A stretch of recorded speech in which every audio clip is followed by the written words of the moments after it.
kita kembali lagi bahwa jenengan terlahir dari sosok seorang sesepuh bini sepuh, lantaran jenengan juga saudara-saudara kita juga banyak sekali yang terbantu. Mungkin terkait dengan permasalahan kesulitan mencari jodoh ini Mbak, atau kesulitan mencari pasangan hidup, ada kiat-kiat yang mungkin bisa jenengan edarkan, yang mungkin bisa kita informasikan secara publik agar kita bisa mendapatkan tambahan pengalaman khususnya bagi teman-teman kita yang mungkin kesulitan dalam mencari pasangan hidup, Mbak.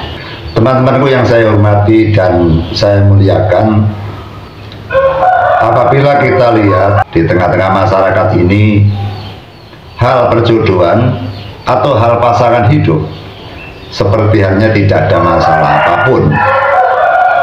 Namun apabila kita melihat yang lebih dalam atau kita menangani secara langsung hal khusus spesial di hal ini, maka ternyata banyak orang-orang yang kesulitan untuk mencari pasangan hidup atau kesulitan mereka untuk mencari jodoh. Kita tahu bahwa di dunia ini kita diciptakan dan kita diberikan kodrat dan wiradat.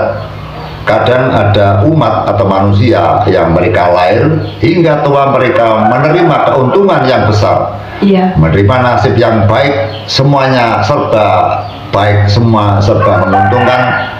Semua kegiatan dan kehidupan mereka selalu menerima dengan kebejan, selalu mendapatkan keistimewaan baik dari posisi keluarganya yang kaya dan mereka tercukupi dan mereka bisa bekerja dengan baik dan mereka merupakan orang-orang yang memiliki wajah yang sangat tampan atau sangat cantik sehingga mereka tidak ada kesulitan sama sekali untuk mencari pasangan hidup. Namun di lain itu juga ada manusia yang diciptakan Tuhan, mereka walaupun memiliki paras yang cantik atau tampan, namun mereka memiliki kesialan-kesialan yang tidak ada habis-habisnya, tidak ada henti-hentinya, problema, intrik-intrik selalu ada. Bahkan hingga mereka dari awal mereka ingin mencari kenalan atau mencari pacar hingga mencari suami atau istri, mereka selalu dirundung dengan konflik-konflik permasalahan dan ujung-ujungnya mereka juga gagal berumah tangga. Ada juga mereka yang dilahirkan di muka bumi ini, mereka bernasib sial, yang mana mereka hidup di tengah-tengah di masyarakat. Ibarat mereka seperti kiri balilungan tidak bedara, nurusahu terusahu, artinya mereka orang-orang yang sangat rendah sekali, orang yang sangat miskin sekali. Orang-orang yang tergolong itu adalah orang-orang yang sangat susah sekali. Namanya manusia, kita tidak bisa gugat kemanapun. Ada lagi kisah dan itu nyata bahwa Mbak Lulu juga pernah tahu dan melihat dan kenal. Ada sosok orang laki-laki yang mereka juga sebagai orang-orang yang bernasib sial, mereka orang miskin sekali, sudah miskin, kemudian mereka banyak orang menganggap tidak normal.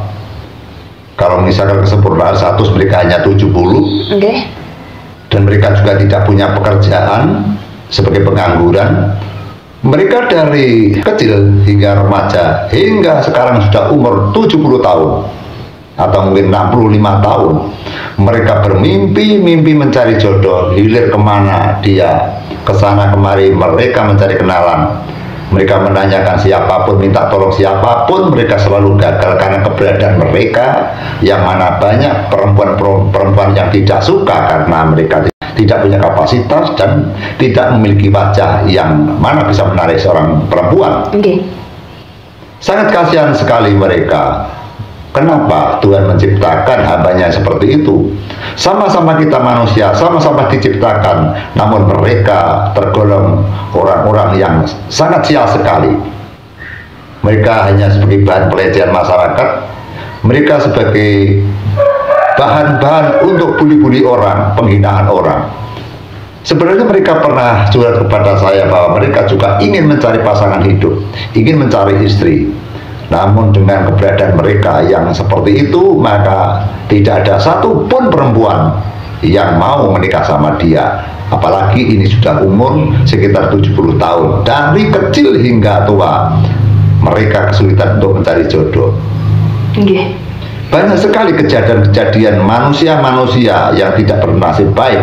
Ada lagi orang-orang yang sakit-sakitan dari kecil hingga tua.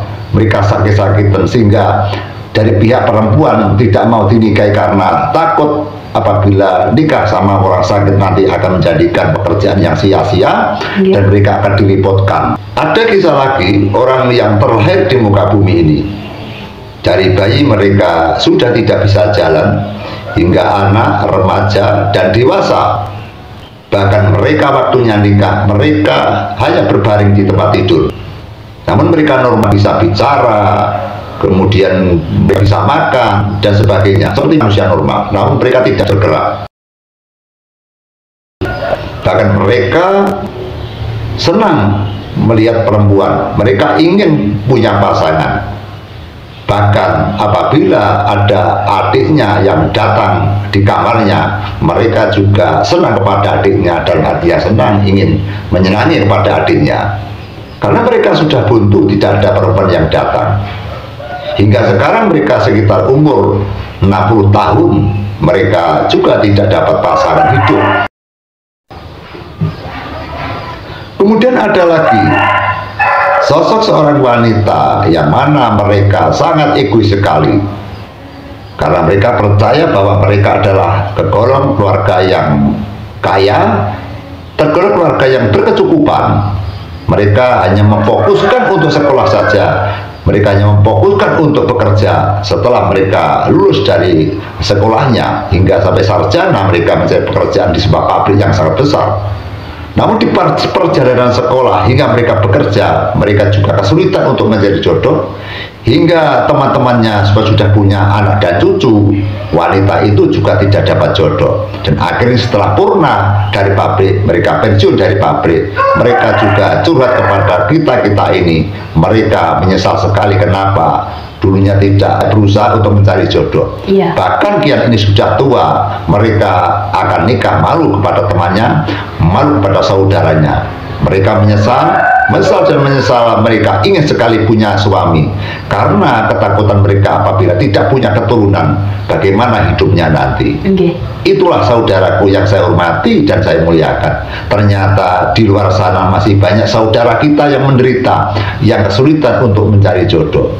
Sehingga di dalam kancah hari ini atau di dalam tema ini, maka benar yang dikatakan Mbak Lulu bahwa tadi pagi mereka ingin buat tema tentang pasangan hidup, karena barangkali apabila kita bicara ini, apabila kita mengadakan konten ini berguna bagi teman-teman kita semua. Karena setiap orang pasti punya pengalaman yang berbeda, setiap orang pasti memiliki kelebihan yang berbeda.